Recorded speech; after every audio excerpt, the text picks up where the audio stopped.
Hello, everyone. Welcome to the GLORIO Chat, the best anime podcast on the internet. I would just like to say that we remain committed to covering anime, despite whatever the season is trying to do to us. Whether it's shows that we may or may not want to continue watching, or I guess we're still getting COVID delays in 2023. That's a thing. It's almost like COVID didn't really go away. Yeah, that was interesting. ANN put a Answer Man post up about that. I don't know if you guys saw that, but apparently so far the delays have been specifically Aniplex and shows that they've been outsourcing a lot to China, and it's like, oh, that makes... that suddenly makes a lot of sense, huh? Makes a lot more sense, yeah. But even so, it's still with us, but... Anyway, we do have some anime to talk about. There are still some things that we're watching. So, before we get into that, introduce everybody. I'm Jel. I'm joined by Iro. I'm still here. I'm not dead yet. Still with us. And we've got G. What's good, everyone? And we are joined by Zig. Apologies in advance. Anyway, we've got we're settling into the winter season here. Mm-hmm. If anybody listened to our last episode, we have not necessarily been super wild about the shows that we've been dealt this season, but there are still some things. Go ahead, I will say that historically, the winter season is like normally the down season as well. You know, that like people aren't lining up their blockbusters for this season for the most part. Best stuff in winter tends to be stuff continuing from fall. I mean, didn't we get Birdie Wing last winter? I don't know, but I believe that was. Was that spring? I think that was a spring one. I thought that was. I don't remember now. But anyway, yeah, there's still some things we're watching, though. Some things we didn't get a chance to talk about yet that we'll have on here. And yeah, let's get into it. So I guess if you guys want to start with, we can catch up on Kamen Rider before we get into the anime talk. Yeah, Kamen Rider Geats. There's not a huge amount to catch up on. You know, it continues to be a fun, solid show that they're doing some interesting stuff with. They seem to have an idea on the overall direction they're going, which is a huge improvement from the last couple of years. We've not spoken about Geats much on the podcast, though. It's been a hot minute. Yeah, sure. So probably the big plot reveal that's happened recently is that before, they were in a sort of battle royale game. And the big thing that's happened since then is that it has been revealed that actually the Battle Royale game was just televised for entertainment. So, like, previously that was not revealed, but now it is full-on reality TV, like, weird, like, betray or ally decisions, like, cuts to the audio. Yeah, complete with, like, the is that a good or a bad segments. Is that a good or bad change? It's interesting. I think that they're doing a good job of keeping the premise changing so that it doesn't become boring or static. Because obviously, so I'm sorry. In universe, like in the universe of Kamen Rider Geats, is this a work or a shoot? I mean, that's a complicated question. There's certainly do the Kamen Riders know they are in a reality TV show? They did not up until recent episodes. So it has been a reality TV show all along. But initially they thought that they were legitimately battling for the fate of the world, and they might still be now. Or they might. No. Okay. But now it is clear that it is also a TV show. Like, we don't exactly know who the audience for the TV show is. Like, there's been some oblique hints that the audience members we've seen, like, might be extra-dimensional beings of some sort. One of them is literally just a statue of a frog, which is extremely funny. It's not a human TV show. It's a production put on by the evil villain for his own amusement or something. Well, I mean, like, all of the producers look human, but it certainly seems that they have a greater agenda. you know. But and again, you know, the TV show might also still legitimately be for the fate of the world. Like the bit where it's like, if you win the contest, you have your wish granted, has not changed. Right. And also, they're like breeding inhuman monsters in a greenhouse somewhere that might be in another dimension. So there's a lot of moving parts happening, put it that way. It's kind of messy, but like I said, it's interesting. They're making sure to keep changing the premise up to keep everything interesting.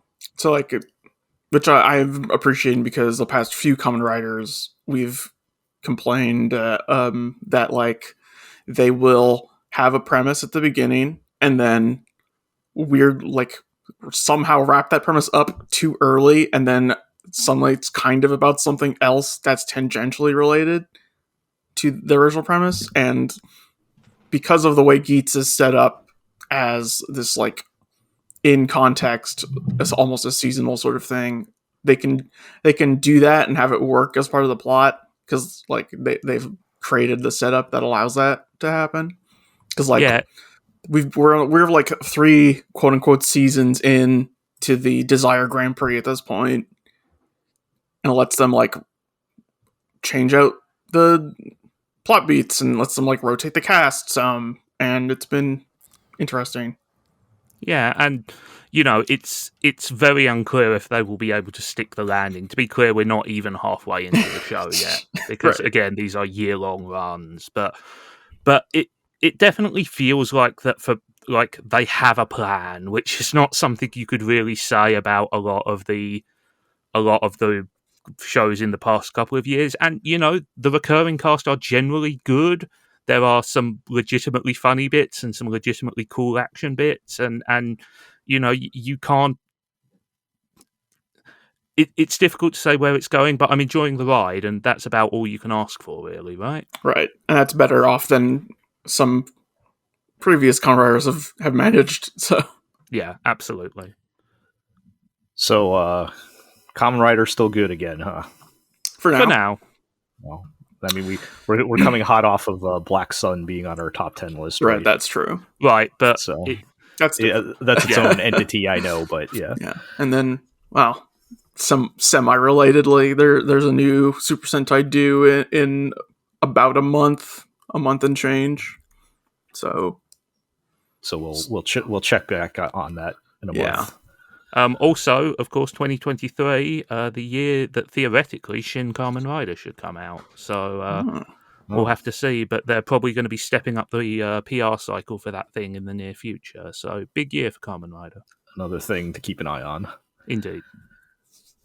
Okay. Well, let's move along then into our anime talk with a couple shows couple sequels we hadn't had a chance to talk about yet. And we'll start with Vinland Saga, which is back. Yeah. Something actually season 2. Good. Vinland Saga. Yeah. Yes, we are now fully into what is colloquially known by fans as Farmland Saga. This has already generated one hot meme on social media, so you know, high expectations. Yeah, just as a quick synopsis for those who don't remember, Vinland Saga is an adaptation of the famous seinen manga by the same name about Thorfinn, who is a young man living in the early 1000s of Europe, and basically goes on a quest to avenge his father's death, and as a result, kind of interacts with many notable figures from this time period, various Vikings and, English lords and such. And so season 2 sort of picks up where season 1 ended, where, I mean, look, we're talking about a sequel here, so we're got to spoil some things, but basically the object of Thorfinn's revenge, the thing that had driven him for the last 10 years, is killed not by his hand, and in his anguish and grief, lashes out at Prince, now King Canute, and as a result is enslaved for his crimes. And season 2 sort of opens up by kind of doing, what doing something pretty neat to sort of set the tone for how season 2 will differ, which is by introducing our deuteragonist, Einar, an Englishman who in the first episode, his village is attacked by the Danes. His mother and sister are murdered, and he too is now enslaved. And sort of kind of creates an intentional like parallel with the first few episodes of season 1 with Thorfinn's backstory. Is this new guy also out for revenge? Like, is that now his primary motivation? So that's kind of the fun thing about what season 2 does, is that Einar is not the son of a Viking lord. He is not a born fighter. An English farmer, right? He's a farm boy, and after he's enslaved, he does try to escape multiple times, but unfortunately in this era, that's usually doesn't work out for you, and so he is fully enslaved in the first episode. And it's sort of meant to serve as a kind of intentional contrast to Thorfinn, where, Thorfinn's the worst day of Thorfinn's life, the death of his father, sort of sends him down this very dark, violent path of vengeance, right? Where he sort of becomes personally culpable in the deaths of dozens, if not hundreds of people, all to some degrees probably as innocent or wronged as he is, but in his sort of single-minded quest for revenge, he becomes the monster he thinks he must become to avenge his father. Meanwhile, Einar, very pointedly, his family, his father was also actually killed by raiders and pillagers 10 years prior to the events of the second season, and very pointedly, his family kind of espouses the belief that no matter like how bad of a hand you are dealt, that survival is the ultimate revenge, right? To survive and to prosper in spite of great tragedy is the greatest thing you can do to get back at those who have wronged you. And this sort of informs Einar's philosophy in contrast to Thorfinn's. And, through narrative happenstance, the two slaves end up working at the same plantation under a sort of a... I think he is a Danish lord, a Danish landowner named Kettle, who sort of, is framed as sort of a more, by the standards of his time, a more benevolent master. But the show never forgets that at the end of the day, it's a slave owner. He is still a slave owner, and these men are still fully obligated to obey whatever he demands of them. Even if he happens to ask a little bit more nicely than maybe some other slave owners of this time period.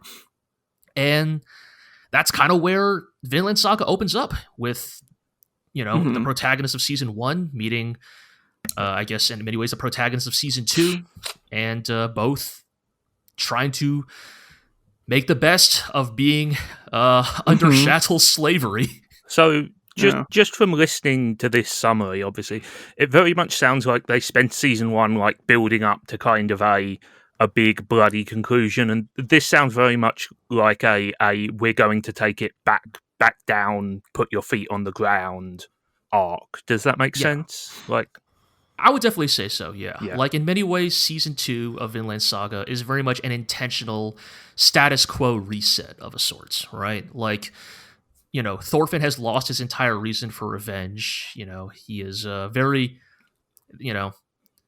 he's dead inside. He is a broken man in season 2.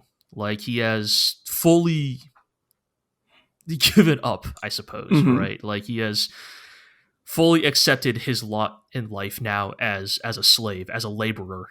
And this then intentionally contrasts with Einar, who has not lived necessarily, who has endured tragedy, but not the sort of, the sort of truly mythic level of tragedy that Thorfinn has experienced. And so Einar is still a bit of an idealist. Einar fundamentally looks at the shape of the world that killed his family, that enslaved him. And, despite being a peasant, despite being, as common of a man as one can be in this time period. He looks at the world, and most importantly, he wonders why it has to be this way. And that spark of idealism is sort of going to be the thing that carries season 2 forward into the plots that it develops. Yeah, I mean, that sounds... I mean, we kind of talked about this when season 1 was airing, G, because you've read the manga, you kind of know what's happening, right? So I guess just the shift that we've taken is kind of what you were telling us where we were headed, right? Where it's not... This is not just like violent Viking show, right? Like there's a lot more. It is definitely still that to some degree, but like, yes, but it's like, there's I guess purpose and intention. I was quite intrigued by your mention of King Canute, who, for listeners who don't know, is a genuine, real historical figure. Yes, he is. how much of the appeal here is kind of a certain sense of historical tourism? And I don't say that as a negative, because to me that would be the interesting part about a show like this. Are these characters interacting with the great and good of the day? Are they becoming involved in the pivotal events of the time? Isn't Thorfinn also a historical figure? Like, I mean, yes, he is. What, is he the writer, or is he just the primary chronicler of the actual real thing called the Vinland Saga? Oh, okay, I did not know that. I just assumed they took the name. So. I think that might be a different Thorfinn. It's difficult. Yes. I mean, put it this way: he is not as famous as Canute, who is one of the most famous Viking figures of the period. Oh yeah.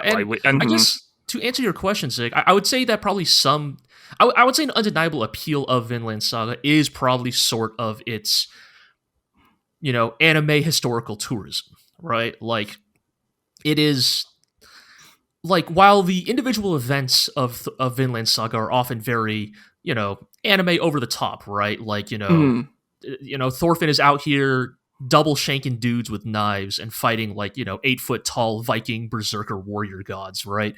But like in terms of the actual kind of moment to moment portrayal of this time period, I think that is a lot of the appeal of Vinland Saga, is very much how broadly grounded it feels. Like I don't want to go as far as say authentic. I mean, King Canute is portrayed as sort of a Bishonen, right? A fed sort of figure, pretty boy. But working within history kind of gives you an outer limit to how insane you can be, right? And sometimes it's fun to have that restriction and then kind of try and fit things around it. I definitely think so. In a lot of ways, I think I mean, boy, anime sure has a really fraught relationship with the concept of slavery. But I think the thing that is in many ways interesting about this arc of Vinland Saga is there really isn't going to be a dramatic prison break sequence here. This isn't going to be this ain't going to be Spartacus.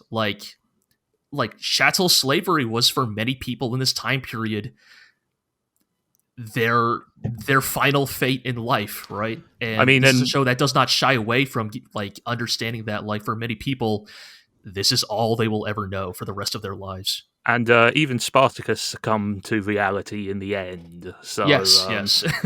Yeah, I think that's interesting. Obviously, this is genuine, authentic medievalism is not something you see a huge amount of in anime, and I think that instantly makes this kind of an interesting setting and an interesting approach for a show to go for.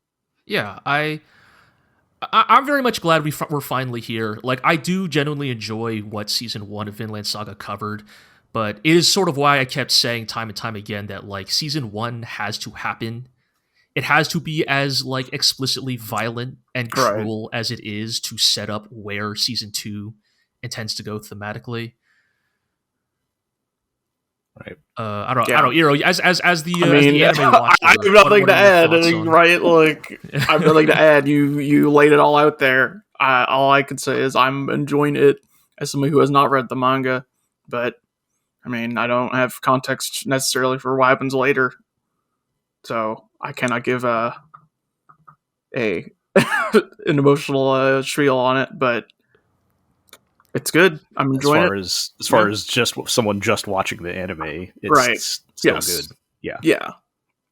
Like, yeah. I mean, it's still the manga's still going, right? It is still going, yes. Yeah. But I mean, yeah, it's good. It's seinen manga anime that's not super shitty about. We finally got a good adaptation of a legendary long-running seinen from the 90s. Sure. Yeah, those are often pretty hit and miss, right? But Yeah. Polygon Pictures says hi. Yeah. Anyway, well, I'm glad there's something that is like legit good going on this season. Because as we'll see on this list, there are a lot of things we're watching, but there's always, I feel like, some kind of asterisk on it, or it's just fine or whatever. So, which I guess leads us into the rest of this list. Another returning show that I was on the fence about watching this. I was like, let me see if there's nothing else. If there's nothing else going on this season, I'll watch it. And that is BOFURI. I Don't Want to Get Hurt, so I'll max out my defense. Season 2. I'm going to try not to think about the fact that it's been 3 years since season 1 aired. I did watch that. I did watch season 1 and I enjoyed it. And just as a reminder, since it's been 3 years, this is a show that I would broadly put into the comfy lesbian isekai genre. Wait, you're telling me a show with that title is isekai? I am shocked. However, I tell you. It is a slightly different vibe because, yes, they are playing a video game, but they are literally playing a video game. They're not trapped in it. They don't die. If they die in the game, they don't die in real life. There's actually parts of the anime occasionally where they're not in the video game. It's not like, it's not like they're in it's not like it's the thing where it's like it's a video game and you just never think about the fact that it's a video game ever again.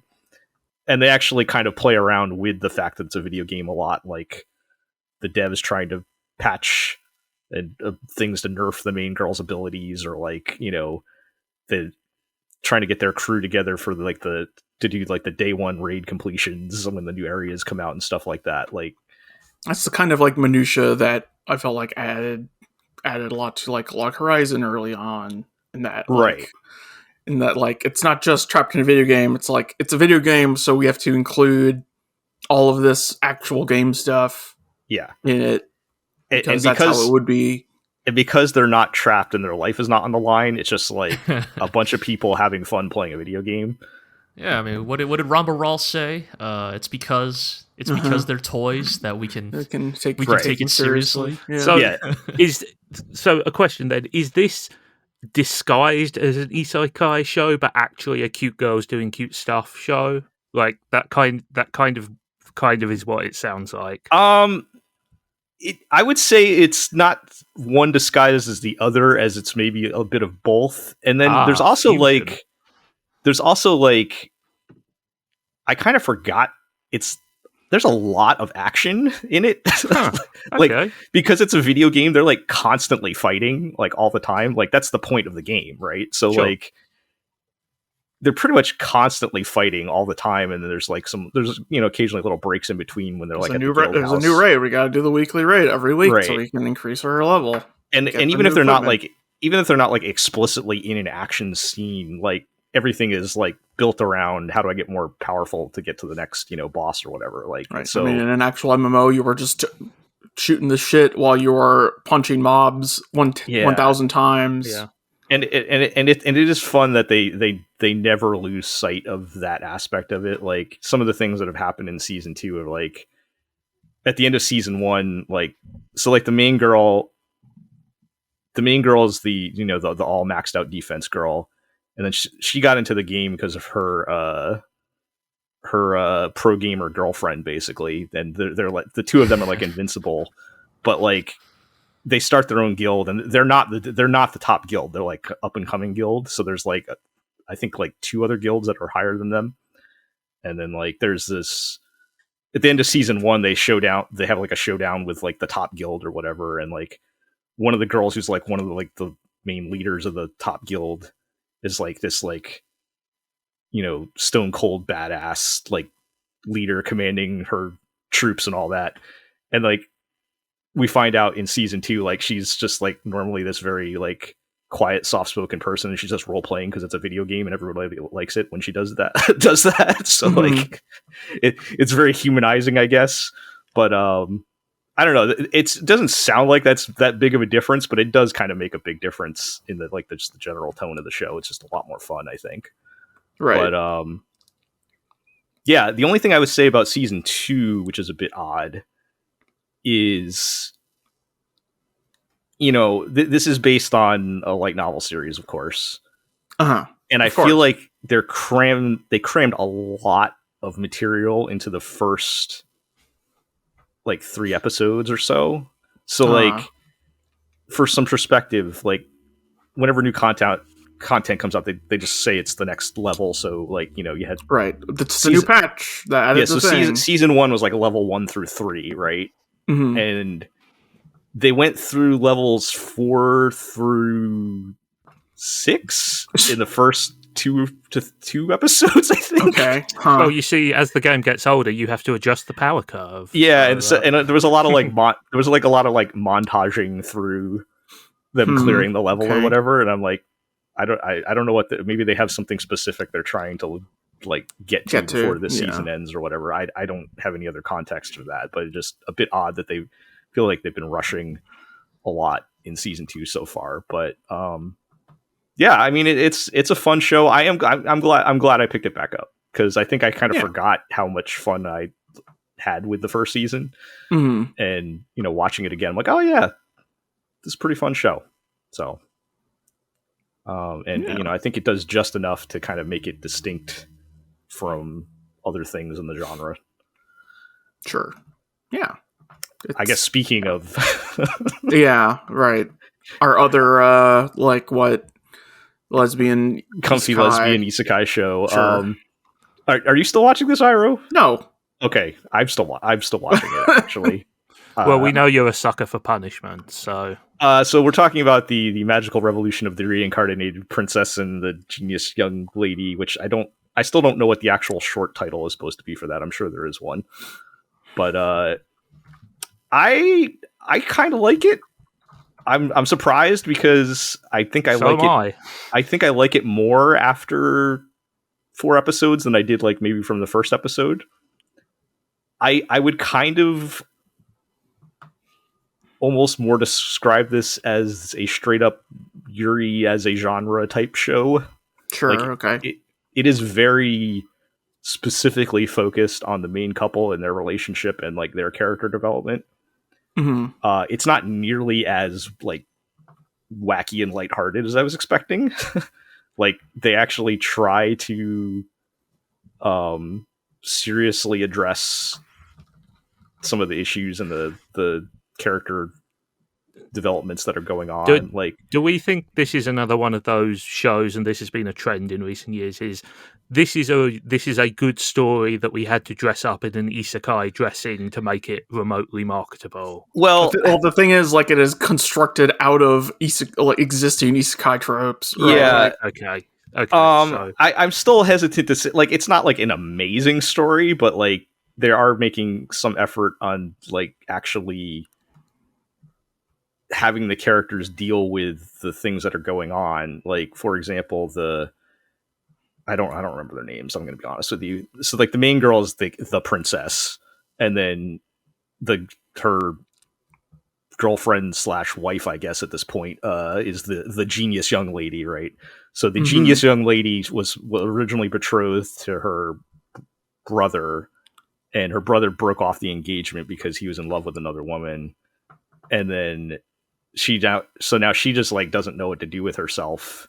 And there's a lot of like very, I guess, introspective, you know, what is my purpose here now and all that talk. And it's, you know, they actually engage with it rather than just like, okay, we're going to cut straight to the, you know, easygoing slice of life bits, which I thought we were getting to, and I don't know if that's even the direction they're going now at this point. But yeah, so it's been a bit of a different direction than I was expecting, and like the episode 4 ends with them. They're gonna have to go fight a dragon now, I guess, and her like, Of course, her brother is like trying to start like an actual revolution, I think, and there's actually things going on. So political drama. It's I guess there's a bit more substance to it than I was ever expecting, even though I would not necessarily say it's like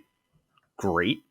But I'm gonna go out on a limb here and say that when they either the dragon turns into a girl or they kill the dragon, and there's a somewhat extended segment of how all these dragon parts can be used for nice magical tools. That's why she wants to kill the dragons, yeah, okay. Yep. Because for her magic tools. Yes. So I don't think dragon we're materials. Gonna, their magic crystal inside is just so big. Yeah. So because that's the main girl, the princess's thing is she makes like magic tools and weapons and things instead of being a proper princess. Isn't that so wacky? Because she is reincarnated from Japan and knows all of the things, yes, right? She knows what like a tea kettle and a microwave, hair dryer, dryer, mayonnaise. So she makes magic items patterned off of those things. Yes.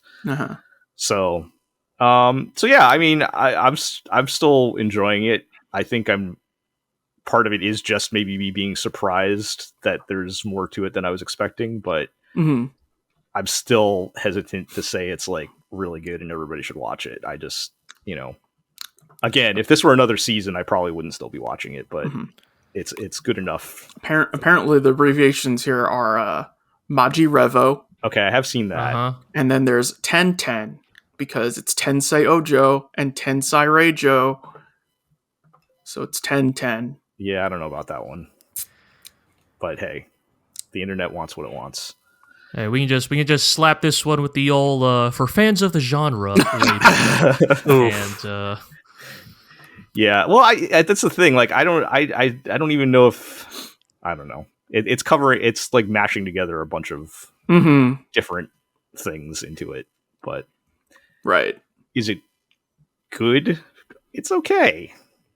That's all. Sometimes that's enough. That's all I can give you on that. Right. It's not bad, right? Well, I guess is the it's good enough. It's good enough for me to watch. Sure. Personally. All right.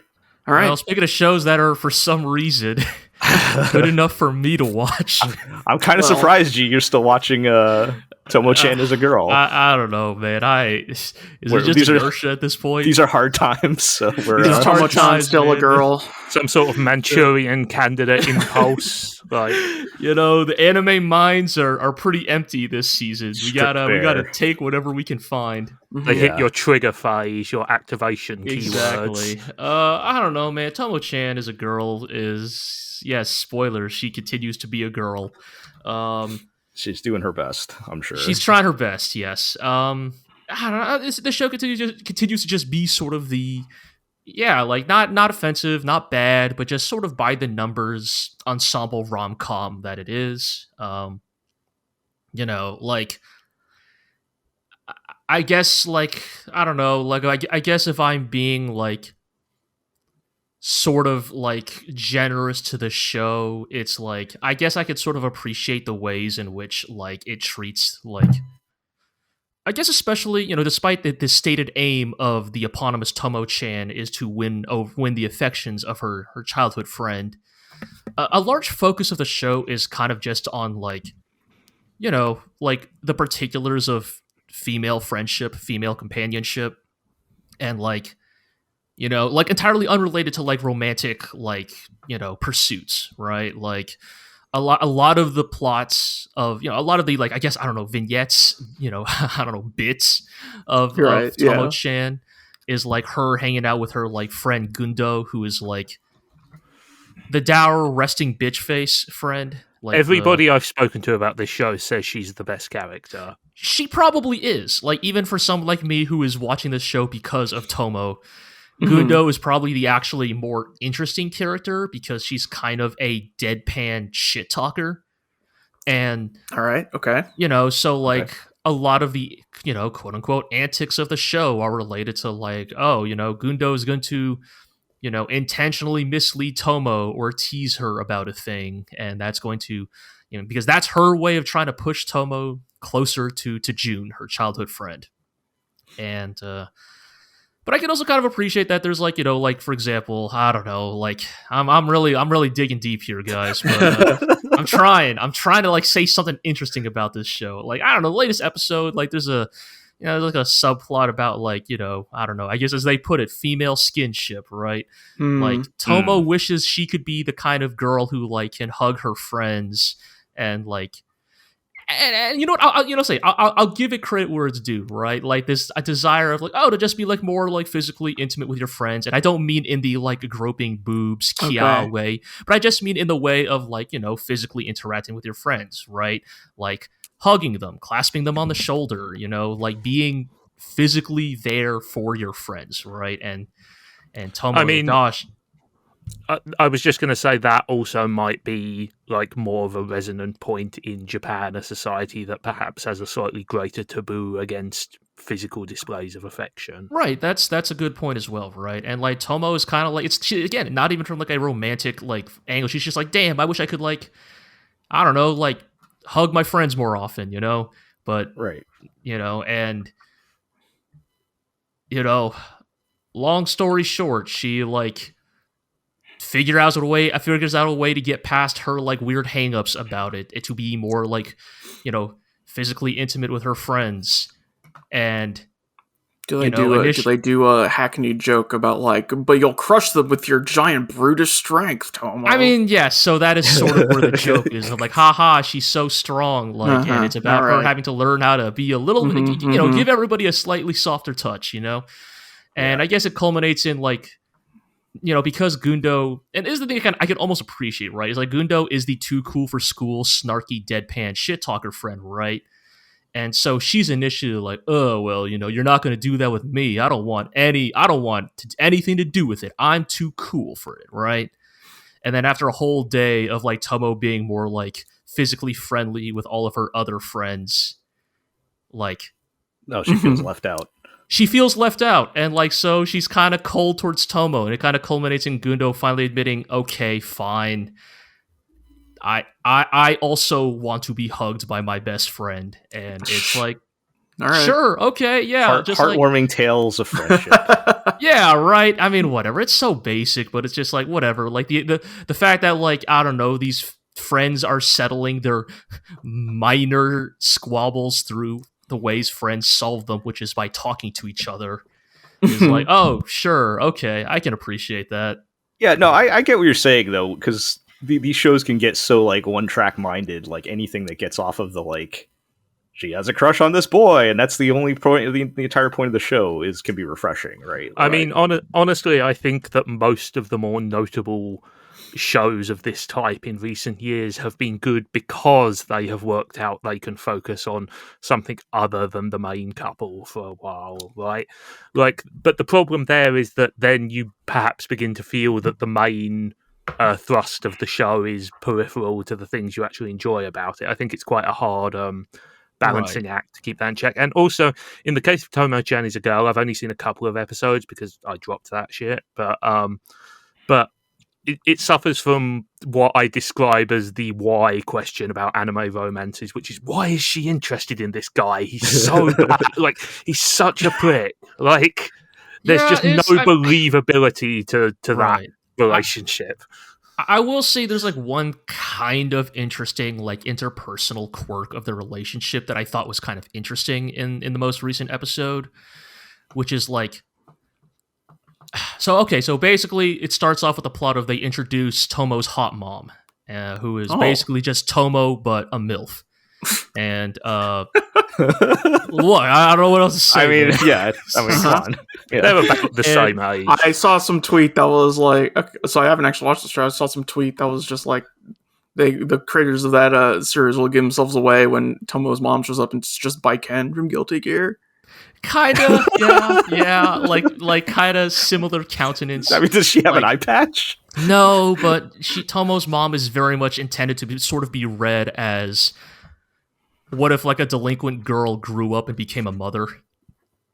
Right. And okay. you know, Yeah. Oh, okay. you know, Okay. they- okay. anyways, so the plot line. The only reason I'm even bringing this up is because, like, you know, Tomo's dad is like a Heihachi looking hardcore karate man, Sure. and like he's like super like, you know, hot blooded and man, you know, all that cliche shit, right?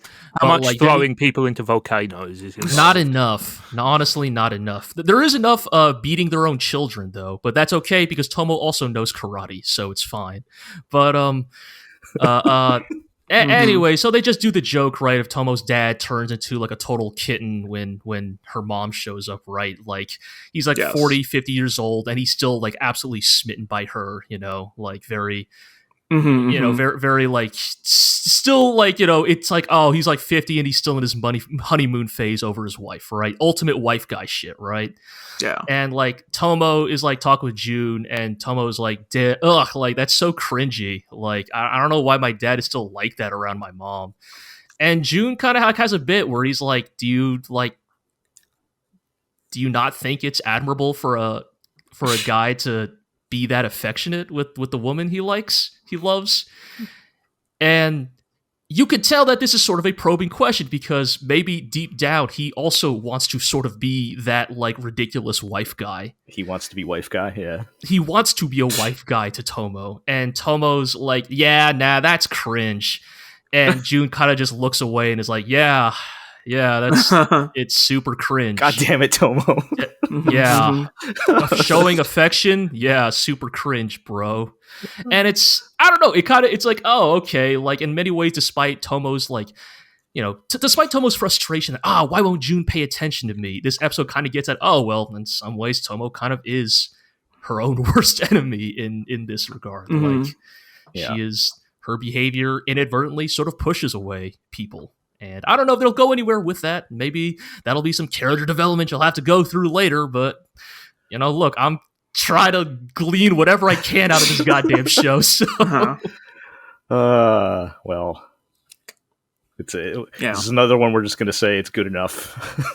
For fans of the genre. Yes. Your very specific genre, G. But yeah. All right. Let's move along and talk about, I guess this one kind of came a little out of nowhere. Yeah. But the Fire Hunter. So I looked into this ahead, one because I was seeing some decent word of mouth, and it's appears to be based on a novel, not a light novel. What are these? And I thought it was pretty interesting, if a bit shaky on the production end. Yeah. Can you explain the Yes. the gist of it? Yeah. So this takes place in a sort of a post-apocalyptic-ish world, sort of Japan. It's a more realistic adjacent. take Yeah. on that trope, I would say. The idea is that some time ago, many, many, many years ago, like something occurred, a change occurred, which caused humans to be combustible. Promare. If humans, Hiroyuki Amaishi's Those jokes, Promare. yes, but if humans go near fire, they burn alive from the inside out. Okay. And so society collapsed, etc. And people because live if you think about it a bit, fire is super important for like almost everything. Right. We do. Wait. So is it just if you touch fire, or if like you're just being near fire? just near it. Yeah. Yee. All right. Yeah. Well, that is a problem. The particulars are not really important. What is important is that this is a society that can no longer have fire. Okay. Right. Okay. Except for there are demonic creatures that are like animals, but flame fiends, they call them. Mm-hmm. And the only safe source of fire is basically their blood can combusts and gives off fire. And so fire hunters have to hunt these creatures and, drain their blood and, bring it to civilization and settlements and such. I mean, that does sound interesting. Like It that is does, a and- neat premise. Mhm. And one of the things I found most interesting about this was that the depiction of, like Ivo said, it's not exactly post-apocalyptic. It is sort of post-apocalyptic, if that makes Sure, sense. yeah. Like, Yeah. society has re-emerged, but there is a much greater strata between like levels of existence now. Like, because like the stuff we see initially and the stuff like where our first protagonist comes from is kind of like, this is almost kind of like medieval era Japan. Like, people are like living in like mud houses and like wearing sandals, and it's all very pre-industrial revolution.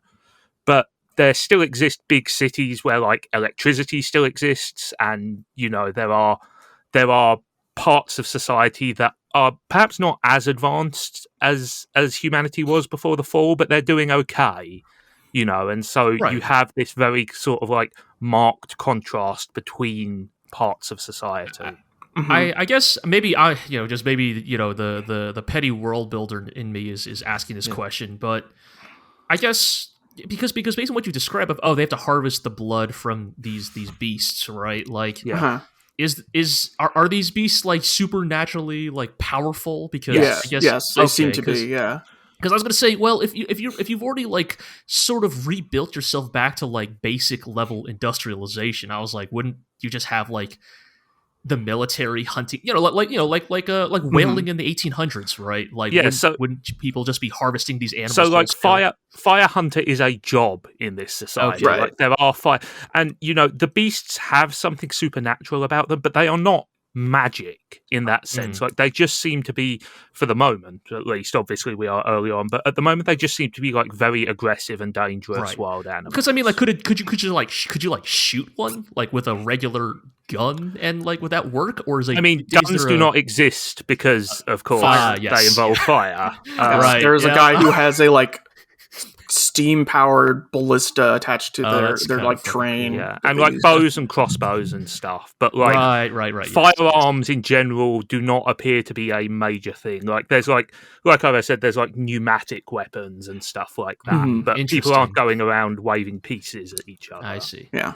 So there seems to be two like separate plot lines that will converge at some point. And one is that a young girl named Toko in a rural village was out and about in the woods and came across a fire hunter fighting a beast, and he died protecting her. And so the village leaving his hound and his sickle. And so the village, her village is like, well, you're clearly cursed. You caused the death of like such an important individual in our society. And his belongings say that he was from the capital. So take his stuff and you have to bring it back to the capital. Get out of our hair. So Sort of an implied death sentence. Yeah, kind of. And so she gets onto one of the like, biannual caravan steam train things. Like it's on. Like, I want to shout it out because it's a cool design. It's a land-based screw travel device, so it has enormous it's like screw the fucking Fire Nation thing. That one episode. Yeah, or like yeah, it's cool. Like, and basically they're like these big tanks almost that are going around, and they're like old-timey caravans. Right. They loop around all the villages. They bring goods. They bring like transport and stuff like that. So I have to ask then, like, because I mean, here's the thing, right? Like, premise alone, I'm super interested in this. I'll probably check it out. It is fascinating. You said it feels like it's standing on shaky ground. Is Right. there a reason why, despite how interesting this premise is, you feel like maybe it doesn't? There's something missing here. There's a couple of things, but the big problem is production quality. It's really struggling. You hate to see it. Yeah. So it has, I think that the style they've chosen is quite pretty, actually. It's got a kind of streaky, not like painting style, but kind of like a very dark, murky palette. Oh, okay. Oh, okay. I think I vaguely remembered hearing about this. I didn't know this Yeah. was this season. So I think the reason why you guys are talking about this art style is because the art is being done by Akihiro Yamada, who was the character designer for 12 Kingdoms and Razafon. Right. And he's sort of a Right. famous. He's a Right, very yes, the famous Razafon illustrator. collection. He's a Yeah. very famous illustrator, mainly from the 90s. He did a lot of like really iconic fantasy artwork in the 90s. Like he did a ton of the covers for the Wizardry games. He did the cover for Rondo of Blood. Oh hell yeah! The box and, art. So you know, Yeah. I think that the style and the look of the show is generally quite good, and you know, I think that the steampunky stuff looks good, and also kind of like the murky, more primitive stuff looks good.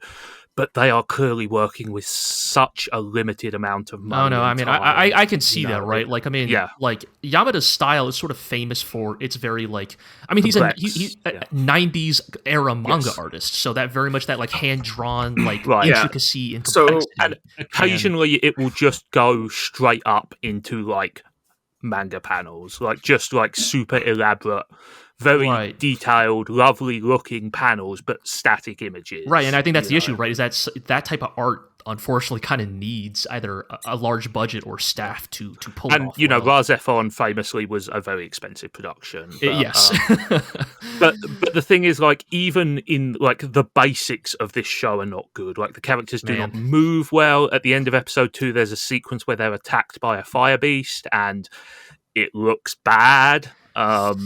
And it's a real shame because, like, for a lot of it, they can get away with it, right? Because it's a slow, dark story where kind of like a sort of muddy, murky visual style actually pays dividends in terms of enhancing the atmosphere. But whenever anything sort of vaguely actiony has to happen, it sort of falls apart a little. And I think Man. that's the biggest problem. That's unfortunate. That is a shame. It sounds like, you know, it's a visual medium, right? Like, you know, Right, no matter yes. how compelling of a premise you have, like Right. if the visuals fail you, you know, it's Mhm. So it's too bad. That's a shame. It's It's too other- bad because we have sort of like fascinating. it's too bad because we have all these other garbage shows that look nice, right? Like Yeah, hell, let's take the next show on our list and give its right. budget to the Fire Hunter, right? Like get Studio Wit or PA Works on the phone, all right? Like, all right, let's talk about Buddy Daddies. For all the buzz this was getting pre-season, both good and bad, I haven't really heard anyone say anything about it once it started airing. Yeah, so I think we were all kind of hesitant on it on the first. I think only the first episode was out when we talked about it last time. at Now the they're up time. And now that somehow they're up to episode 4, I don't know how that worked, but Or no, we watched two. There were two out the last time we talked about it. okay, you know what? 'Cause- I had only watched the first episode. Yes, because I remember going on my toilet rant. Okay, yes, Right, that's right. yes. Yes, so now I understand because I've seen all of them. I think if you guys didn't watch episode 3 and 4, episode 3 and 4 has validated my theory that the whole Hitman angle adds absolutely nothing to the show, and you can just take it out, and it's a better show. Oh Because man, that's what they do. There are no. I Is actually it that's because like entirely- they failed their assignment in episode 2, and so they're just not Hitmen anymore? Now they are merely Buddy Daddies. they do actually try a job in episode 3, and it also goes bad because the dumbass blonde guy can't. Like they don't have anybody to take care of the little girl, so he like brings her along on the job. Again, again, man. Maybe that was. So is I'm the getting joke here that they are bad hitmen? no. Like, They're good at being hitmen, but they're not good at being hitmen and also trying to take care of a little girl. So they have to figure out how to do that. And so yes, due to some successive failures, they kind of like their handler guy is like kind of skeptical about giving them more work. So in the downtime, they're trying to figure out what to do with the little girl. There are no jobs. They don't do. It's just them being two dads, including them having to. Oh no, we're gonna have to pretend that we're partners to get her into daycare. We're gonna have to write down the form, I guess. no.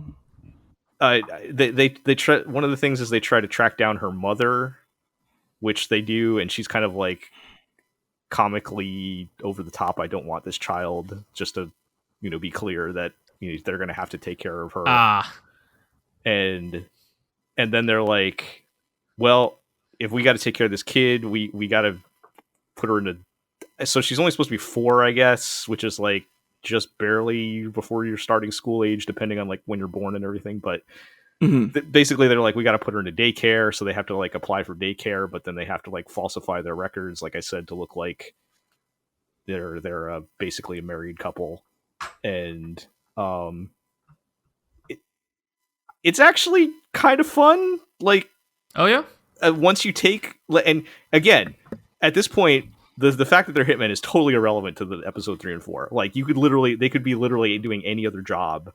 It does not come up really at all, other than there's a couple jokes where the little girl mentions that they do bad stuff for a living or something, and they have to like try to cover it up.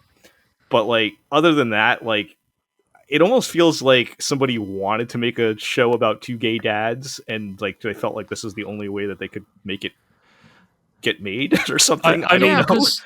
I feel like PA Works shows tend to have a fairly high floor, right? Like, that studio is pretty competent at doing the basic nuts and bolts of putting a show together, and so I feel like, I mean, watch me eat my words in subsequent seasons, but I feel like there tends to be a fairly reliable baseline level of quality you can expect from that studio, right?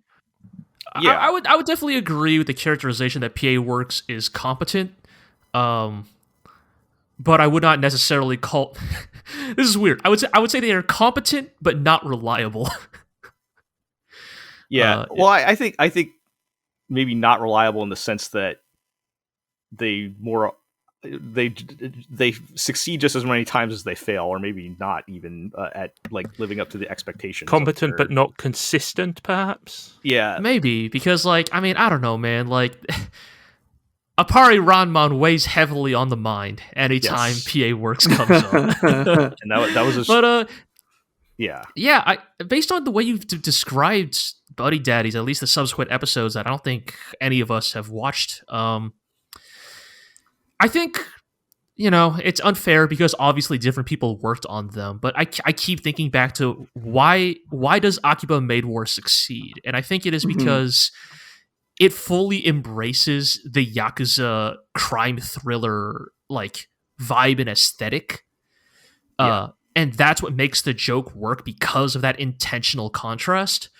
Whereas like here in Buddy Daddies, like I feel like the hitman angle could work if you leaned really like, because I mean, okay, imagine this exact same premise, but replace these 2 dudes with Agent 47.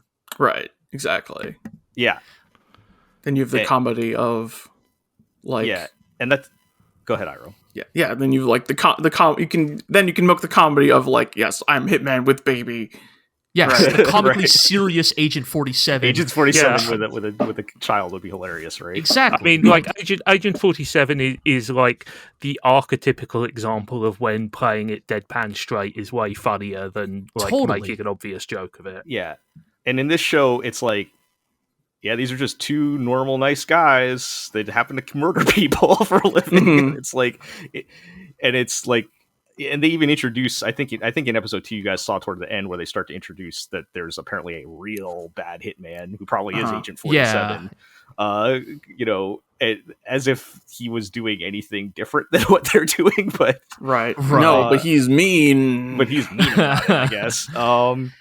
So yeah, and again, it's like when they're doing the 2 dads taking care of a little girl and trying to figure that stuff out. And especially, I think in episode 3 and 4 when they settle into it, it's actually pretty fun. Like, and I even think I like how they do a good job of depicting how should I put this? Exhausting children are. Right.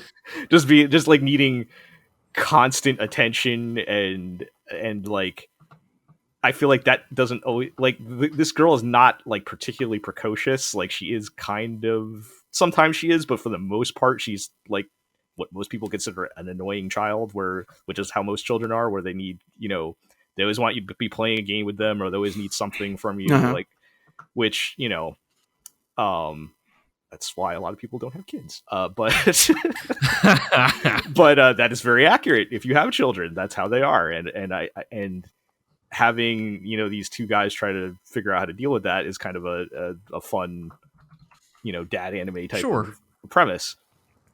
I guess the problem is like if you can literally just cut 50% of your show and and you're better off for it, then maybe it's not a good look. Do you have a good show? Like so because I mean these 2 episodes were fun because we didn't have any of the Hitman stuff, and I know they have to get back to it. So like next episode, I'm sure they'll get another job, and it seems like a lot of PA Works recent shows have taken the pattern of story about one thing, but with the trappings of another thing. Like your boy Kongming was idol story, but what if also Kongming was there? And then like Akiba Maid War was there, but yeah, and Akiba Maid War was like, Yakuza drama, but what if they were maids? And like Akiba Maid War works because it is sufficiently like completely unhinged that the smattering of the second flavor is enough to make the first flavor genuinely unique. And it just sounds like that isn't the case in this particular instance. They're not really making any effort to blend the two together for any reason. It's just so it's I'm on the fence of whether I want to watch more, because I do like the dad anime side of it, but like if I just know next episode they're gonna have another job, and then they're starting to hint at like they're the main guys tragic backstories. I'm like, I don't care about of course that.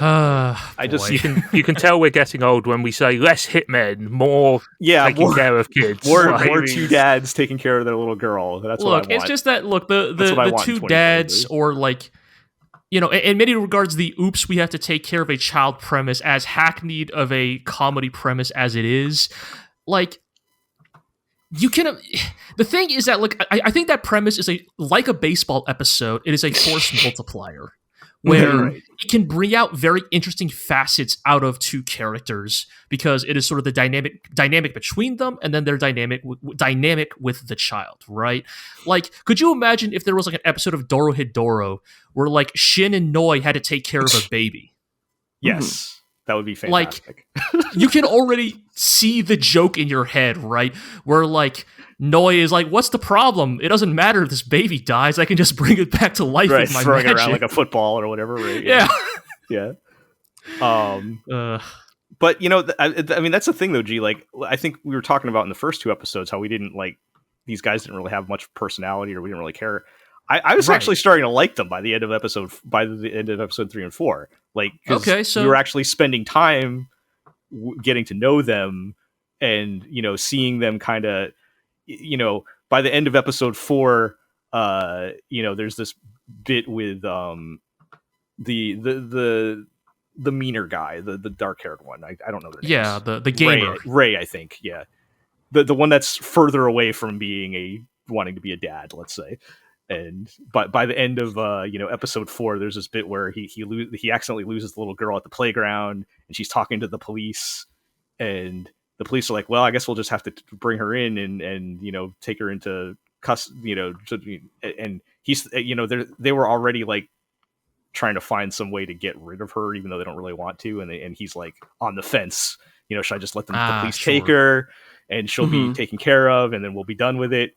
And she's like, "No, I don't want to go," and he can't take it anymore. And he like triumphantly comes out from behind the tree, and he's like, they're like, "Oh, are you her, uncle or something?" He's like, "No, I'm her papa." And you're like, and it's like, of course, it's like really dumb and easy, but also I'm like, yeah, this is pretty good. I liked it. Sure, yeah. I mean, maybe sometimes the obvious path is the correct one. Yeah. But again, this all could have been done some way without the Hitman premise. Like, so I guess yes. Then the real test of this show is probably just going to be, can it find a way to balance its 2 halves in a way that make them feel Yeah. I don't know, workable, entertaining. And I don't have a lot of confidence in that. For me, it's like, I think it's going to be, is there enough dad anime here to keep it entertaining for me? Is basically what it's going to come down to. So I'll give it like another episode. We'll see what happens. But yeah, at least the last two I enjoyed. All right. Okay. Let's talk about what's left of NieR Automata version 1.1a. Yeah, it's time for us to get into our final thoughts on NieR Automata version 1.1a. So I'm looking forward to the premiere of 1.2 at some point in the near future. So for anybody that doesn't know what we're talking about, after episode 3, this is one of the shows they announced will be indefinitely delayed due to COVID. So we only had the one episode, and who knows, when we'll ever see another one. But the one episode we did get was, the 2B and 9S go to the desert, right? Yes. For people familiar with the game. We're hanging out with Jackass, which is fun. Again, I like how they're adapting those bits of, like, kind of... I feel like we're seeing a broader perspective, like, from the Resistance, and it feels like I know this is really vague, but in a lot of those scenes, it feels like a NieR Automata anime and not like a game, if that makes sense. Yeah. And I think part of that is that, the structure of the game is so brutally mechanical. It's go here, do this, go here, do this. Like, there's not much of an attempt to kind of soften the basic flow of the game, and that's clearly a deliberate creative choice. Right. But adding a little bit of, narrative gristle in there does kind of make the experience go down a little smoother in this format, and I think they've done better than I expected at that stuff. That's definitely kind of how I've been feeling about the anime so far, is pleasantly surprised by how they are handling it. I think, again, I'm sure it's written somewhere how we feel about the Persona anime. Often these types of projects fall flat on their face, and it has been fun. And I think a big aspect of it, right, is like, I'm not ready to go full, rebuild movies conspiracy theory on NieR Automata yet, but I have been enjoying the, like, intentional but subtle ways in which the anime differs from the game, right? Like, like Jackass doesn't accompany a 2B and 9S to the desert, right? I will say that there's one particular creative choice which I thought was interesting, which is where, when they discover the masked and robed desert robot tribe, there's briefly a flashback to original NieR, a scene from the game, which, is completely defensible in context, because if you haven't played that game, it's just inserted to make it clear that these robots are mimicking an existing civilization. Right. But it's an interesting creative choice nevertheless. Well, it's really interesting to me because, like, the implication is that 9S is viewing the memory of the robot he's hacking, but why would this robot know? I mean, so, it's a thing of, like, the implication in the games, right, is that the robots obviously were not around during the events of the original NieR, but it's more like they found remnants and echoes of that civilization. Yeah, like they copied it imperfectly. Yeah, they're dressing up in the same way that a small child would, like, dress up as a fireman or a police officer or totally. something. And the intention of the game, right, is sort of more like, the tragedy of the machine life forms is that they copy that which they do not understand, right?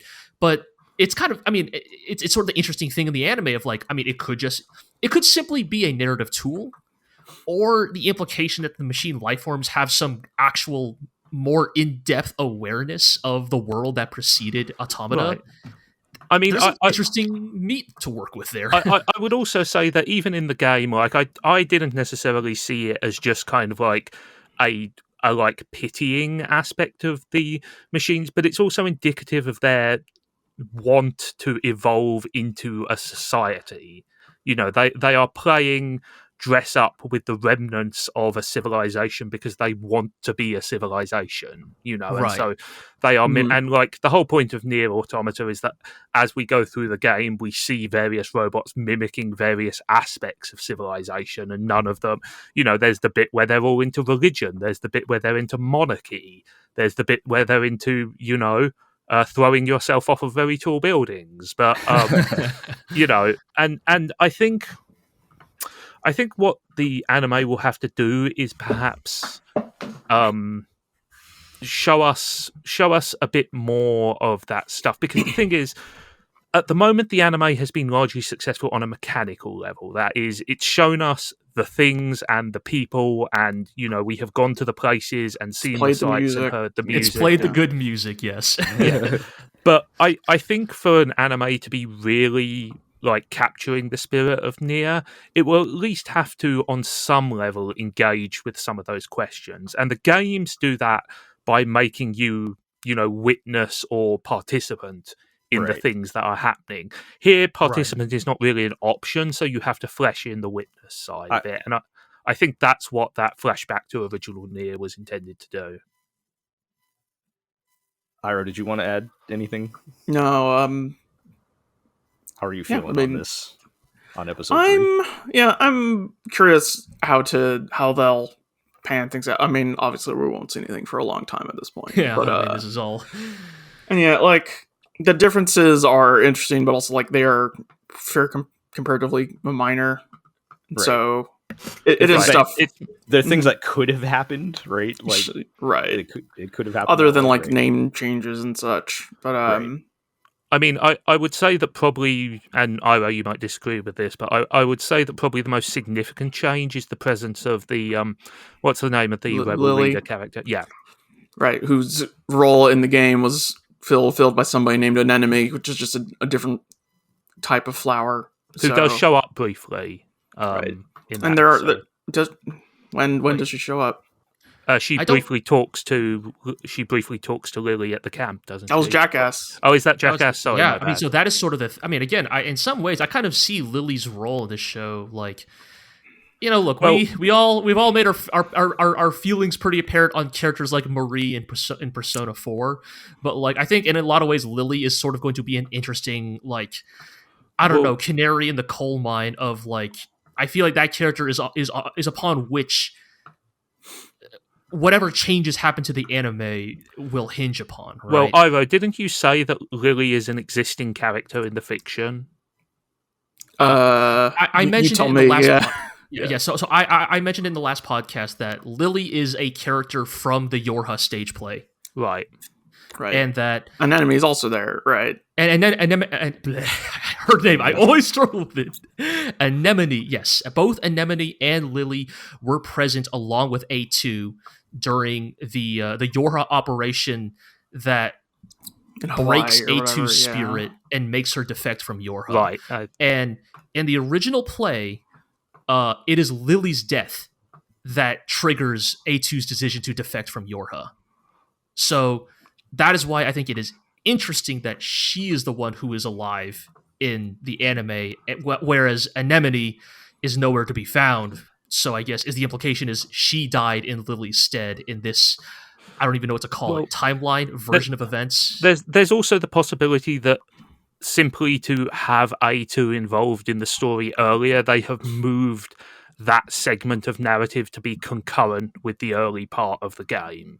I think that would be a generally smart and economical creative decision as well. So it's hard to say. We don't know. Right. We don't know if this is a significant change or if it's just narrative efficiency. And like NieR Automata original plot already deals in some amount of like this is a cycle that has repeated many times, and also the wider Drakengard NieR series has toyed with like alternate realities, alternate timelines that are not necessarily even related to the proverbial endless cycle. Is an alternate timeline to Drakengard, basically, right? So I still think there's a high possibility that the anime makes some kind of major diversion at some point. I'm like, is this a show going to end with Accord from Drakengard 3 walking on screen and saying, well, this timeline sucked, Get rid of that one, I mean, right? to be honest, like I think so far this show has been good and efficient and, a solid adaptation. But honestly, I don't think it will justify its existence unless it does something like that. I think Right. we need a new perspective. We need some sort of meta twist, not just for the sake of it, but also because the whole point of the NieR franchise is, kind of to kind of upend expectations about linear storytelling. Yeah. So Yeah. I would particularly hope with that this series in general, right? Like it's that's why if any game adaptation is gonna do something weird or go off track, like this is the one, right? yeah. And so I hope that they would be brave enough to do that. Yeah. We'll find out in 6 months. Yeah. Yeah. generously, We'll yes. Yeah. I do want to just to pump the brakes a little bit on,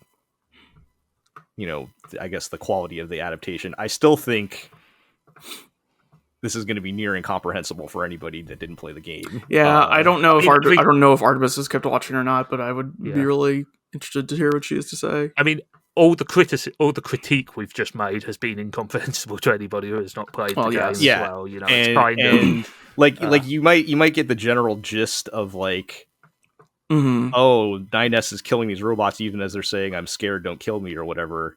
Like you might kind of get the general gist of the themes and stuff there, but I don't feel like it's going to have, the same impact. Really, none of it's going to have the same impact because right. NieR relies so heavily on you like Zig said earlier, you being like an active participant, right? Like, right. I mean, it means a lot more when you're the one murdering the robots that are saying, "Please don't kill me." To me, like the acid test of this will be what they do with. I will obliquely call the Pascal choice. I think that's a long time from now. Yeah, but like to me, like that is the primary example of the player's agency being a critical kind of part of the experience. And again, anytime that they do recreate things, so like in episode 3, we did get the infamous like robot orgy and birth of Adam and Eve. Right. I will note that the Crunchyroll translation correctly changed their translation to "this cannot continue" this time around. Yes, but I feel like that does not have nearly as much impact in the anime as it does when you're playing it, when that comes up in the game. And that's one of those difficult things of like it's kind of the pacing issue run into between interactive media and non-interactive media, right? Yeah. I think all of us who played NieR Automata, the first Atom fight in your brain, it feels like it takes like 10 minutes, or it feels like a lengthy fight, right? Because you keep killing him and he keeps leveling up. Yeah, and there's a fair amount of exposition happening during the fight. Right. Yeah. Whereas like in the anime, even like when you first walk up to that scene of all the robots trying to have sex, it's like really disturbing and creepy and everything. And I feel like and I don't know how they would do that differently in the anime. I mean, hard, right? There's also the fact that at that point you have been playing that game for maybe 3 or 4 hours, as opposed to the show where you have spent maybe like half an hour to 20 minutes with these robots. Yeah. So because of the constraints of the medium, I don't know what you would do that differently for there. I guess it keeps falling back on the. I couldn't see somebody that didn't play the game like really enjoying this. For what it's worth, I thought that scene was like nicely directed, framed, and animated. It recreated the scene, and like for those of us who played the game, like we know what was going on there and why that was had impact. But it was just I can't imagine somebody never playing the game and watching this and like enjoying it. I don't know. Right.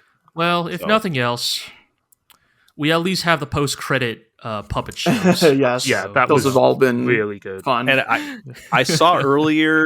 Yes, I was going to bring this up. New ED or something, Ira? Were you going to mention that? Yeah, like they're going to put out a music video for the full version of the ED song, which is going to be like a 15-minute long puppet show. Oh God! Huh. But like it's directed by Yoko Taro. Or something, right? Yoko Taro will do anything for money. Like the little showing like the peril of the endless war, the machine life forms, or something like that, right? The little clip looked pretty amazing. That's out right now, but yeah.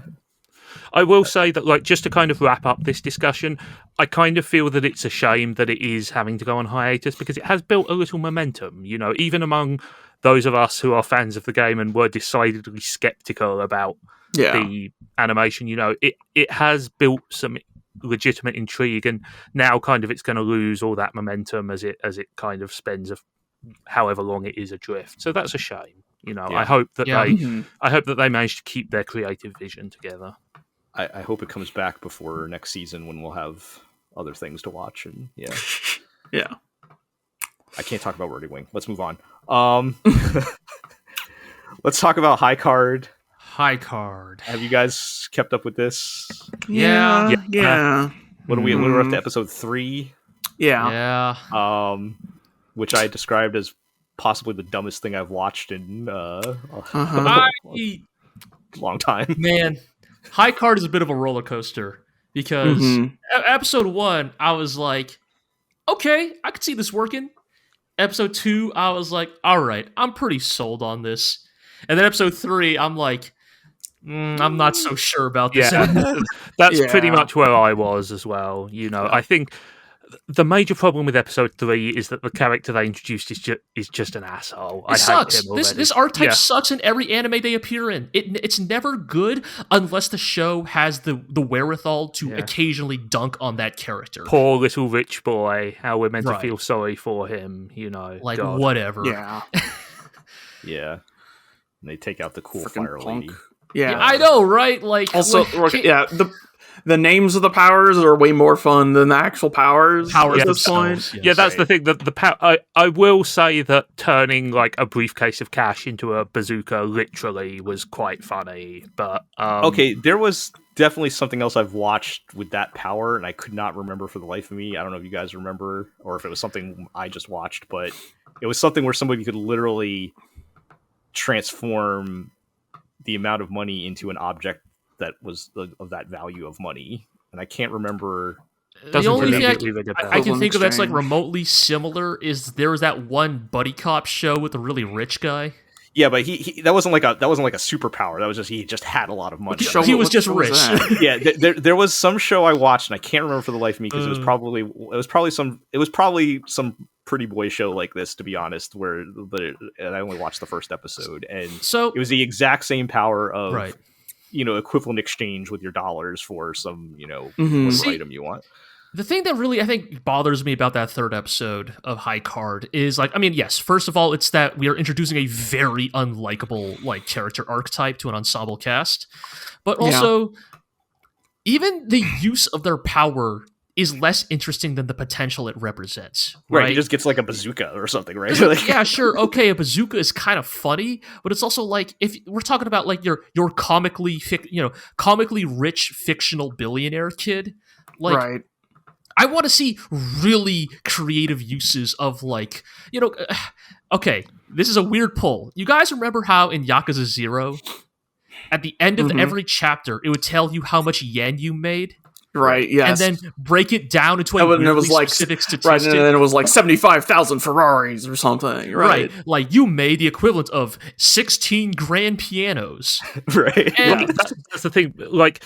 To have somebody in a show be rich and funny, they have to be so rich it is beyond like exactly. Absurd. Like again, if instead of summoning a bazooka, what if he had summoned 16 grand pianos?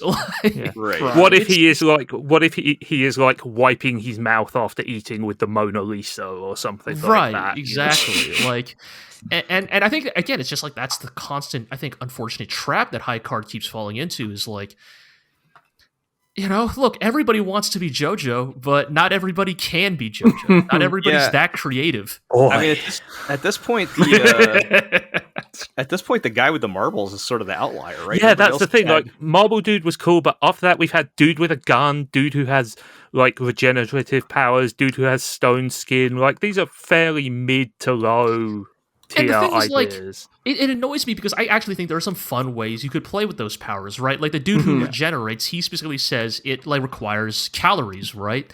And so I want to see it in this show where like he's like, oh shit, like I'm really super hungry. I had to dig into my emergency stash, and I want him to like open up his glove compartment, and there's just a jar full of lard or something, you know? And he just has to like 20 hamburgers or something right, like that. and he just has to like ungainfully, grossly shove it in his mouth because like, well, this is the fastest way to get some calories in me or something, you know? Like that's the kind of like kooky. Or like he's injecting adrenaline straight into his heart or something like that, you know. But like Right, that's the level of silliness that you kind of need to maintain, you know. Yes. And it's difficult because, you know, as JoJo proves, like if you embrace this style of storytelling, it's an arms race, and you can only get like stupider and stupider, and like that's difficult. But like the silly goofiness is the only real thing that the show has going for it at the moment, and that's not nothing. Like I've enjoyed that a lot, but this episode kind of revealed that it can be a little hollow underneath. I think for me, eventually how I'm going to fall on high card is, will the spirit of the show live up to the spirit of the ED? Right. Yes, we have been saying that. You mean the ending where they all get in the car and sing Sublime's What I Got? Yeah, basically, right? Because it's like, that's kind of the dynamic I want with this ensemble cast, right? A bunch of goofballs, you know, doing dumb but fun, mundane shit, right? Like that, I feel like... I'm definitely not feeling it from this ensemble right now. No, right now they're falling into the like still doing like to introduce one character an episode, right? And so it's like I really need to see this cast of like misfits come together within the next few episodes. Not super enthused by the girl's gimmick being, you know, oh, I'm prim and proper, but actually I'm crazy. Oh, I don't know. Nothing wrong with a girl who has a sicko mode, if you ask me. You know. But let the parade of problematic waifus continue. I feel like the characters are falling into the pretty boy anime stereotypes more so than lovable, whatever. But lovable dirtbags. And just to the point of like the powers being lame, I think the thing that finally made me realize what we're dealing with is like, yes, it's very funny. The main guy's power is gun. I always find that hilarious. But when I saw he had to reload it, I'm like, really? It doesn't even reload itself. Like, that's why it's a shitty power, man. Honestly, that sold me on the power more than anything else. Like, you have unlimited bullets, but you have to put them in yourself. You still have to reload it by hand. Yeah.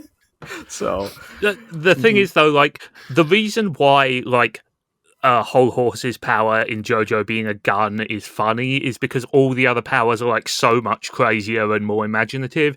Right. And here, like, if it's just your power is a gun, but some other guy's power is just like, oh, he can like, yeah, like he can just do something else similarly mundane. I guess he also gets some kind of like aim assist or something, right? Or I don't remember. It doesn't even give him a speed loader. Or no, he gets no bullet drop off. Like, which is like one of those like if you play like a really bad looter game and they have the like, you know, like I want to say Cyberpunk 2077 did this where like you equip a new thing and it's like you get 0.2% to your like aim sway, you're just like fuck off. Yeah, this makes no really? Difference into how I'm playing whatsoever.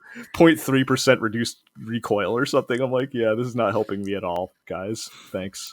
Mm-hmm. Yeah, but I think like the overall thing is that this latest episode really threw doubt on their ability to keep it like as fun and frothy as it needs to be. And you know, I think that because again, you know, just the character is incredibly unlikable.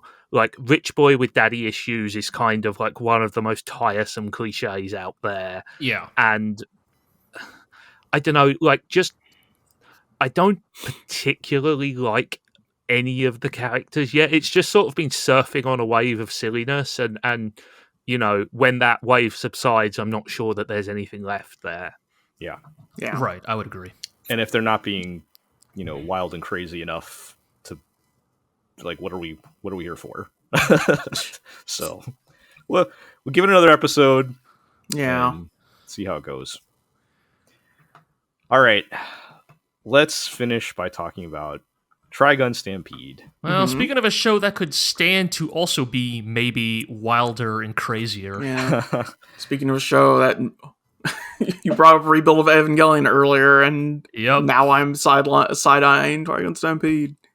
How are you feeling about it, Iro? Because I think you were higher on this than I'm just like, this is okay. Okay. I think it looks good, right? It's like I'm like, Hard to Yeah. dispute that. yeah, I'm like, oh, this looks good. I'm having enough fun, and I'm like, well, this is here. What is your opinion of the creative choices they've made in the past 2 episodes as far as revealing things? Like, can we? I've not seen the episodes past the first one, so like in a second, like, what are these creative choices? So, is it alright if I take this one just Go ahead. because I'm familiar with the source material? By all means. Which, so the anime Stampede sort of makes the decision to kind of. I mean, the only way I can put this is it kind of decides to speed run a lot of the major plot points of Trigun in as what feels like as short of a span as possible. So Like- so we're not getting like wacky mobster of the week stuff? No, not really. We That's a we shame. get one. We get the Nebraska family, the kooky old man scientist and his big lunk Right. bondage Yeah. cyborg Yeah. goon's son. But immediately after that, I mean, Knives makes his first appearance. He Right, I mean, he attacks was the in that town. first episode briefly. Yeah, and No, but and he and literally he shows up. personally attacks the town that Vash. He personally attacks Vash. Sure.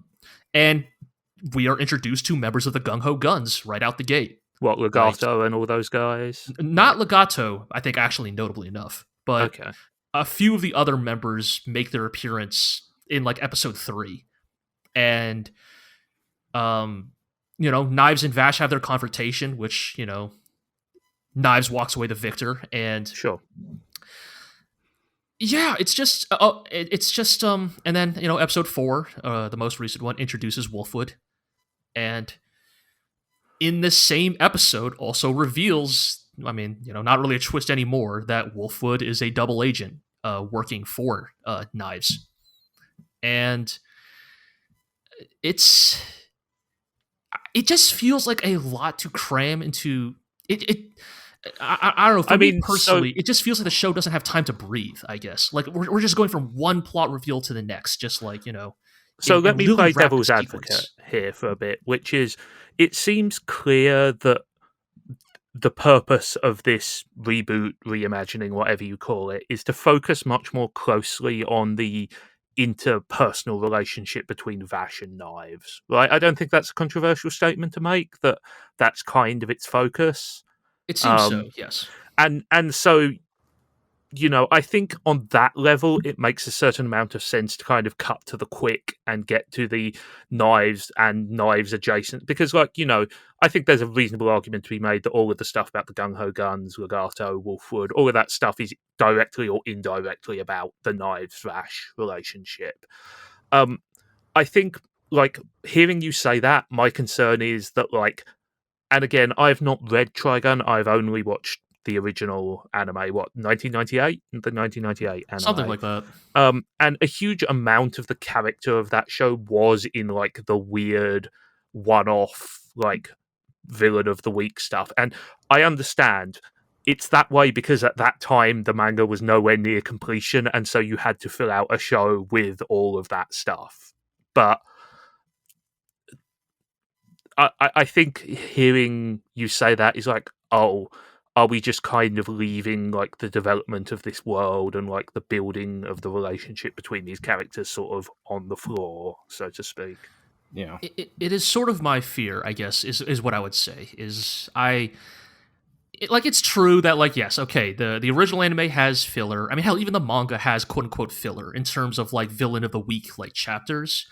But I think as I've gotten older, I've really come to appreciate that stuff as, texture in a story. I mean, I would argue that the maybe 3/4 of the original anime is quote-unquote filler in the strictest possible sense. Right. But it is charming and it's interesting and it does build the relationship between, Vash and Millie and all those characters. Who's Millie? Yeah, exactly. And, it helps us get to know, Wolfwood and all that kind of stuff. So that when eventually Knives does show up, it feels like a more fleshed out world that they're operating in. Right. And I guess, and again, this is just me registering my concerns about what you've said, but it does kind of feel like this might be one of those reboots where they just assume that you're familiar with the source material.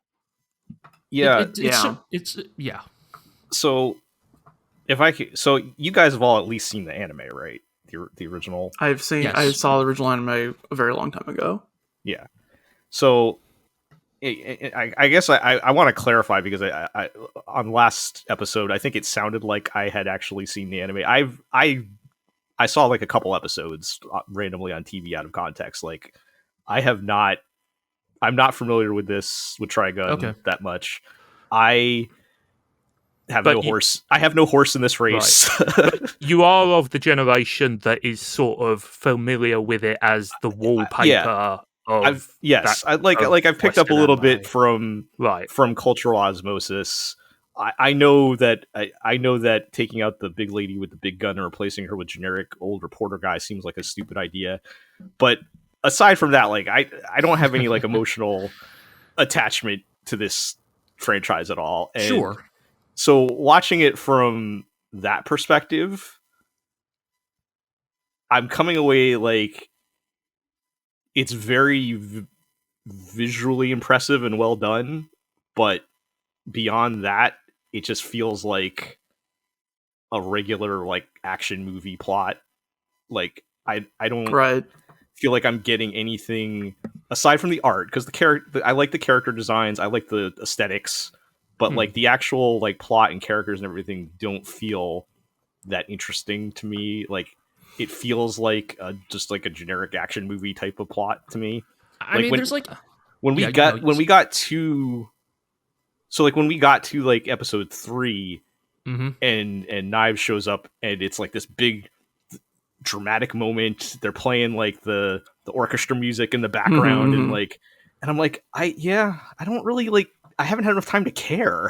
Like it's supposed to be like a big like impact moment or whatever, and like we haven't had any. It's sort of relying on you knowing who Millions Knives is from before and going, oh shit, Millions Knives is here. Yeah. And from my perspective, it's like, okay, well, I guess it's his brother, so that sucks. But like, and he seems like a bad dude.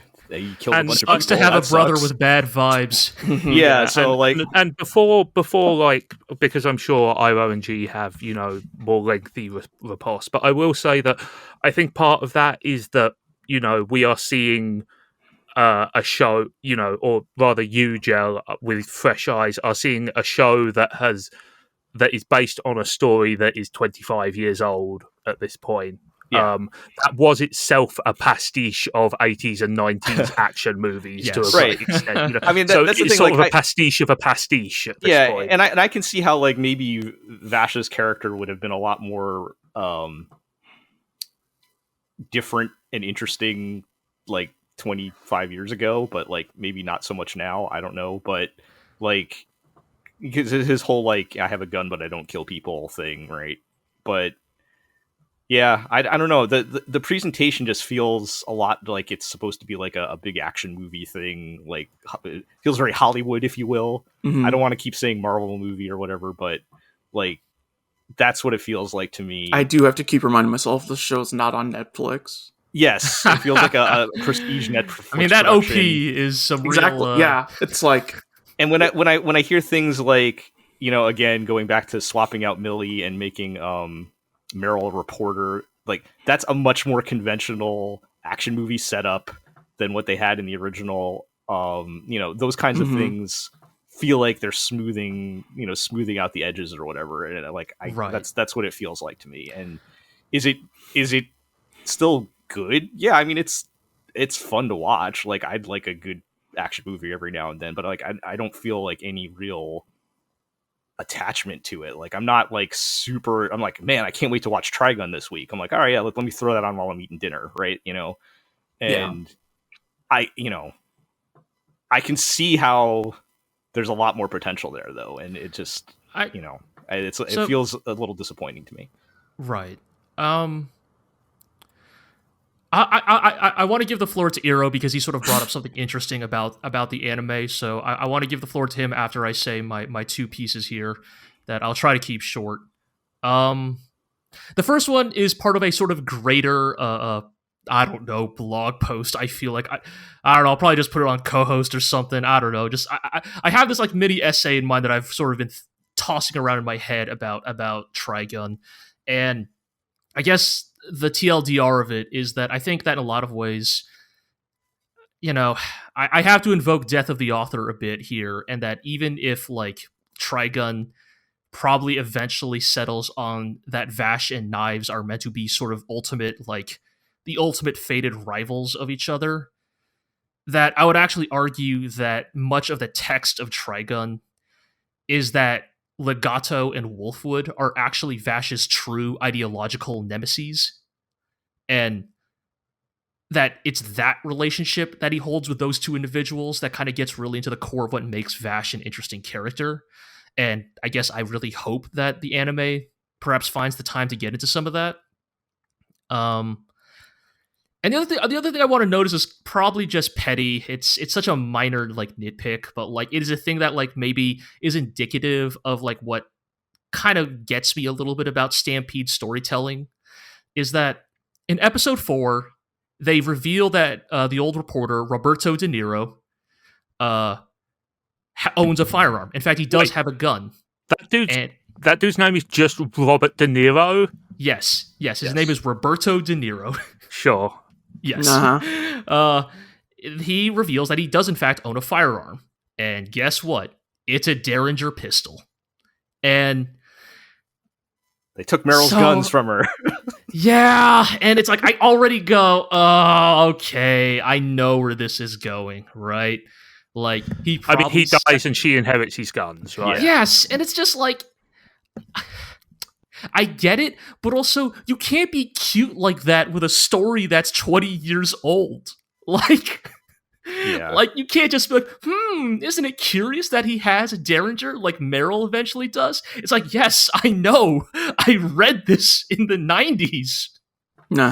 And I don't know. It's just a bit of a microcosm of my fears about how Stampede is going to tell its story. But with that out of the way, Iro, do you want to maybe get into sort of some of the stuff you? I mean, my pie in the sky thoughts at this point after you brought that up, and then like later in that episode, we get Knives talking to his goons, and like Vash's arm has the power to break through the barriers between dimensions, or something along those lines. Yeah. And you've spoken at the past of how like we seem to be headed to July, the city of July in this show, whereas the original story begins after the July incident, right?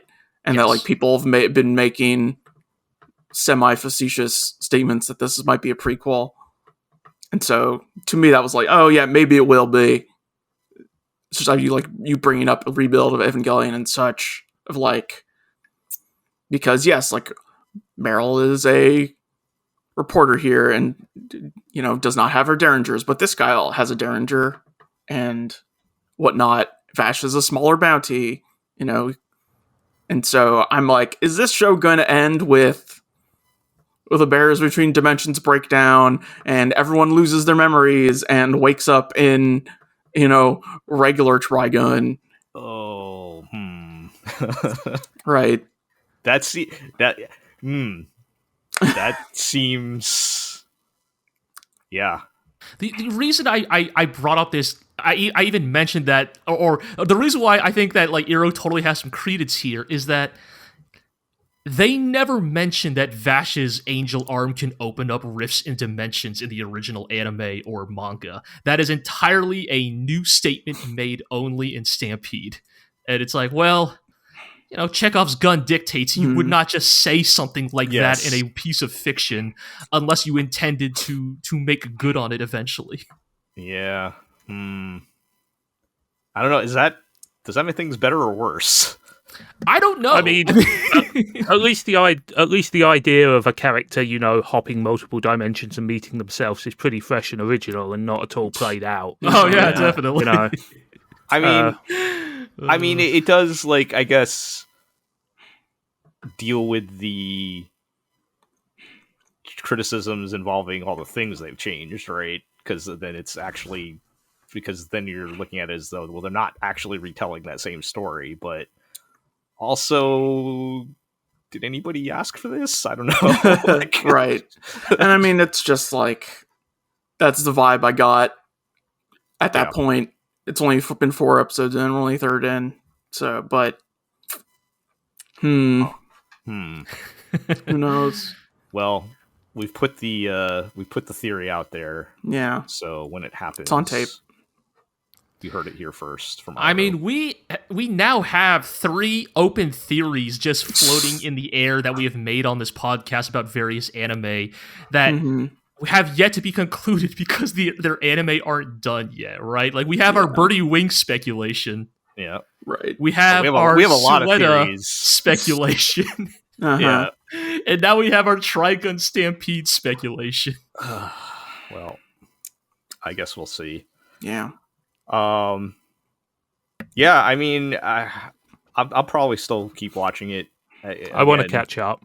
It's like, I mean, it's so well made. Like, I get Yeah. at least the enjoyment from that perspective. I mean, Orange really is just like the masters of the craft at this point on CG, but like, without a doubt. Yeah. It's just, but like, beyond kind of surface level fun action thing, I'm not really getting much out of it at this point. So maybe that's all we need for now, or at least for me. All right. Before we wrap up, I do just want to make one important statement. Okay. Which was, I was watching JoJo and I was feeling a little bit lost when rainbows started turning everybody into snails. But it did teach me that racism is bad, and for that I am eternally grateful. Yes.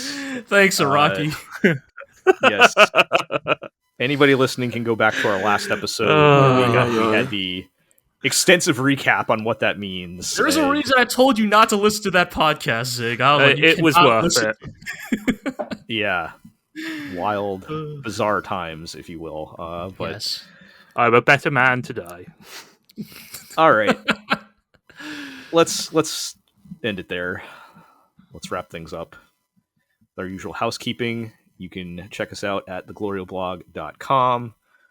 Follow us on Twitter at theglorioblog, on co-host at glorioblog, or at Glorio? At Glorio. Yes.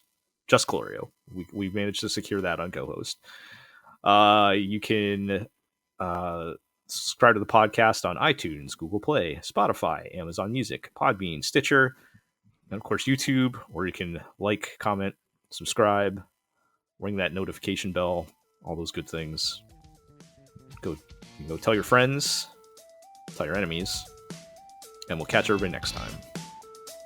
Love and peace.